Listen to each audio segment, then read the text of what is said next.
Well, hello, my friends. Ruben Obed here, transmitting live for episode 86 of the Ruben Obed Show.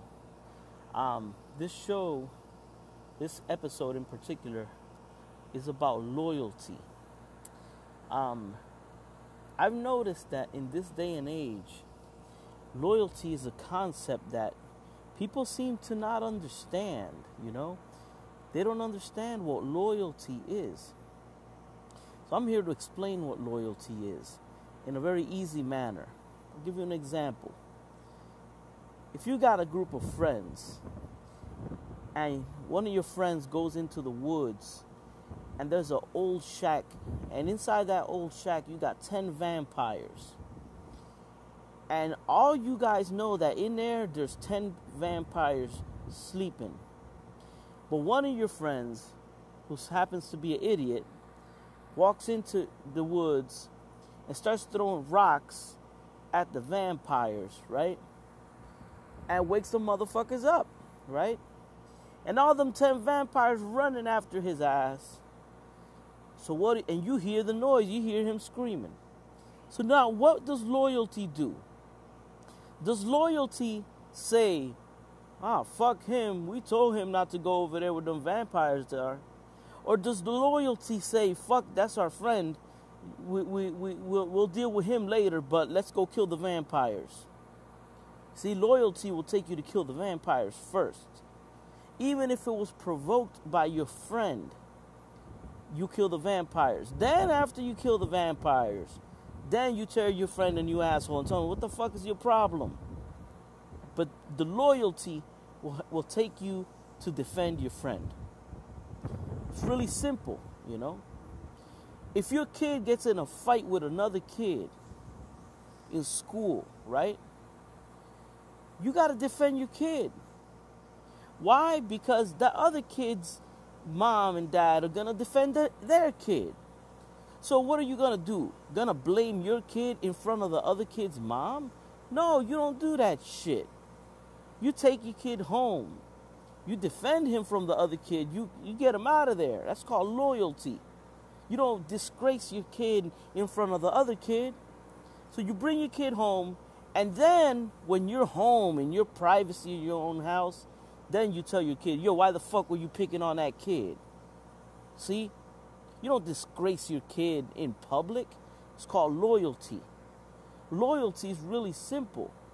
It's basically, the problem is that loyalty requires sacrifice.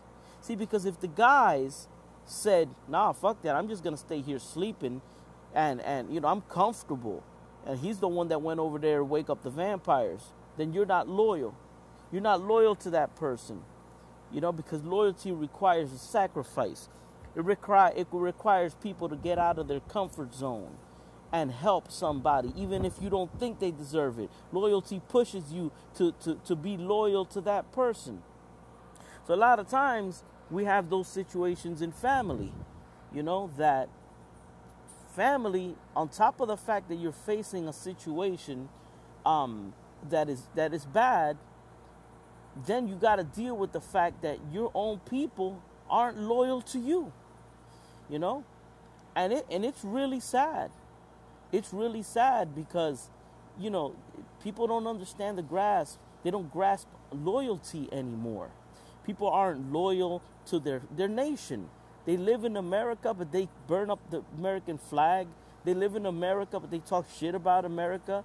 They live in America, but they badmouth the president. Look, you don't got to like the president, but you got to be loyal to America. If not, move the fuck out of here. Go to Cuba, because you got to be loyal to something. But people nowadays, they don't want to get affected. They don't want their comfort to be affected. So they trade their loyalty for the comfort. They don't want to be bothered, and it's really sad. I don't mind fighting against an enemy, because the enemy is the enemy. That's what they're there for. You fight with them. But the worst thing in life is having to convince the people to be loyal to you. People who should be loyal to you. People who should be looking out for your best interests. And that battle is even worse. It's even worse because you look at you look at the people that are supposed to be loyal to you, and you say, what the fuck? I got nobody backing me up. I got no backup, and nobody has my back. And that's how you look at things, you know. When you live in the ghetto, a lot of people, when they live in the ghetto, a lot of people are poor. You might see a lot of videos about people in the ghetto. They fight a lot. You know what I mean? But the reason why they fight a lot is because of two things: respect and loyalty. See, when you got a person living in the ghetto and they're poor as hell and they're broke, socially they got nothing, in life they don't got nothing, the only thing they have left is their respect and their loyalty. That's why when you got these kids in gangs, they got respect. They got loyalty. Them gang members have their back. Somebody fucks with them in the street, it's like, you fuck with us, you fuck with him, you mess with all of us.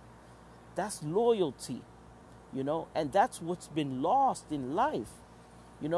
If our families and friends had that gang mentality, things would be a lot better. I mean, people look at gangs. I'm not applauding gangs. I'm not saying that gangs are good. But you can find goodness and you can find positive things in about everything. When you got a gang, if anybody messes with you, they ain't only messing with you, they messing with the entire gang. And thus, people will refrain from disrespecting you if they know that you have loyalty backing you up. But nowadays in regular everyday life, people don't want to be loyal to their family members. Why? Because it affects them. It might affect their finances, or it might affect their comfort, it might affect their social status, whatever the hell.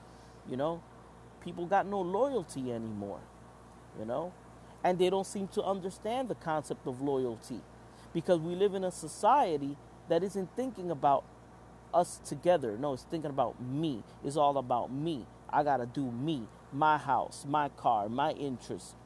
But then when they find themselves in a situation, then they're like, damn, I have nobody to back me up, because you don't have loyalty. Loyalty is something that you gotta surround yourself with loyal people. You gotta cultivate that loyal thing. Sometimes, let me tell you, even in movies, you see, like the protagonist and the enemy, they team up because there's a greater enemy, a common enemy, and even the enemy at some point can have loyalty. You know what I'm saying? I value loyalty, and that's why I always hear, when I heard Donald Trump, that he says he values loyalty a lot. I value loyalty because I'm a type of person that's been one of my weak points in life. I never have people backing me up. You know what I'm saying? Very, very few. I could count with one hand the people that back me up and that are loyal to me, I know them by name. You know what I'm saying? And it's just crazy, Loyalty is important, I remember during Hurricane Maria, that was a perfect example. I knew exactly who came out to my aid and who didn't, and even though the ones that came out to help me out during the hurricane, I know who you guys are, and I thank you guys. I'm telling you, man, words cannot capture how important that was to me.